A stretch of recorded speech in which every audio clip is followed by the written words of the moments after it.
the lottery. It was a bright summer morning on June 27th in a small village. The sky was clear, the grass was green, and colorful flowers bloomed everywhere. At exactly 10 o'clock, villagers began gathering in the town square, which was located between the post office and the bank. Since there were only about 300 people in the village, the lottery would not take long. It would be finished before lunchtime. Children at play. The children arrived first. With school over for the summer, they felt free and excited. At first, they stood in small groups, talking quietly. But before long, they were running around and playing.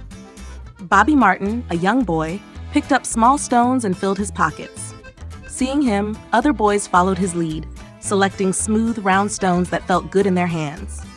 Bobby, along with his friends Harry Jones and Dickie Delacroix, began piling up the stones in a corner of the square.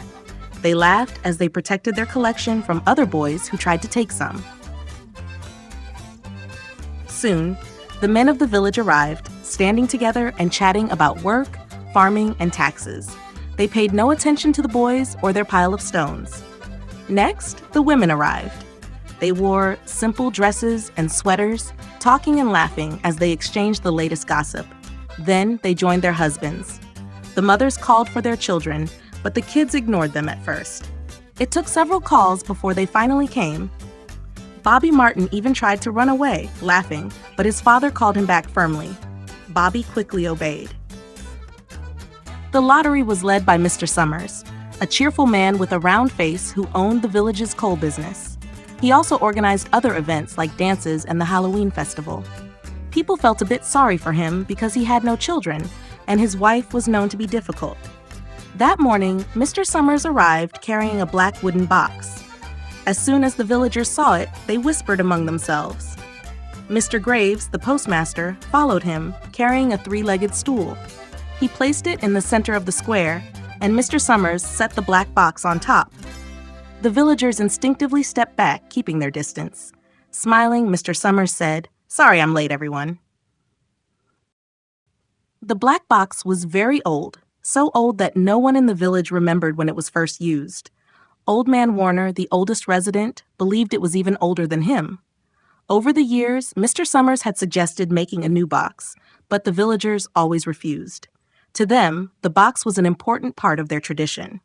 Some even believed that pieces of the original box, used by their ancestors, had been incorporated into the current one. Every year after the lottery, people talked about replacing it. But as time passed, they always forgot. The night before, Mr. Summers and Mr. Graves had prepared for the event. They took small slips of paper, placing one with a special mark among them. In the past, they had used wooden pieces, but paper was easier to store. Throughout the year, the black box was kept in different places, sometimes in Mr. Graves' barn, sometimes in the post office, and once even in Mr. Martin's grocery store. Before starting, Mr. Summers checked his list, which included heads of families, usually the men, heads of households within each family, all family members. Mr. Graves stood beside him, and the villagers fell silent. Just then, a woman named Tessie Hutchinson arrived late. Laughing nervously, she told her neighbor, "I almost forgot what day it was." People in the crowd smiled, and Mr. Summers joked, "We were going to start without you, Tessie." Still smiling, Tessie found her family and took her place. Mr. Summers scanned the crowd. "Is everyone here?" he asked. Someone replied, "Clyde Dunbar broke his leg." "Who's drawing for him?" Mr. Summers asked. "I am," said his wife, Mrs. Dunbar. "Do you have a grown son?" "No," she replied. "Horace is only 16. "All right," Mr. Summers said, making a note on his list. Then he asked, "Is the Watson boy drawing this year?" "Yes, I'm drawing for my mother and me," said a tall boy in the crowd. People murmured. Good drawing the papers. Now it was time. Mr. Summers called each family name. One by one, the heads of families stepped forward, took a slip of paper from the box, and held it without looking. Adams, he called first. A man walked up, took a paper, and returned to his family. The process continued. Each man took a paper and stepped back. Old Man Warner shook his head and muttered, "Fools!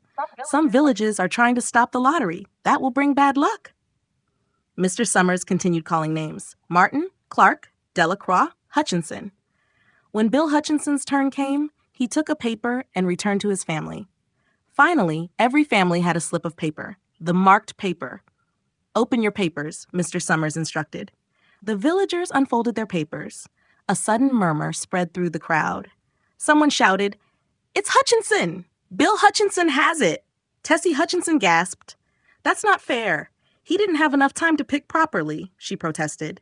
Mrs. Graves responded coldly, "Everyone had the same chance, Tessie." Ignoring Tessie, Mr. Summers said, "Now we do the second round." He took 5 slips, one for each member of the Hutchinson family, and placed them back into the black box. Each family member had to draw: Little Dave, helped by Mr. Graves; Nancy, Bill Jr., Tessie, Bill. Once everyone had a slip, Mr. Summers said, "Open them." The children's papers were blank. So was Bill's. Tessie held hers tightly, but her husband grabbed it and showed it to the crowd. A black dot marked her slip. The final act.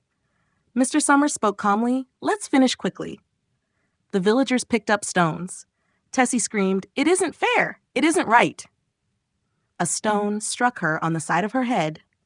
Old Man Warner urged the crowd, "Come on, everyone." The villagers moved closer. The lottery ended, the same way it had, year after year. Moral of the story: the villagers followed an old tradition without questioning it. They had long forgotten why the lottery started, yet they continued it blindly.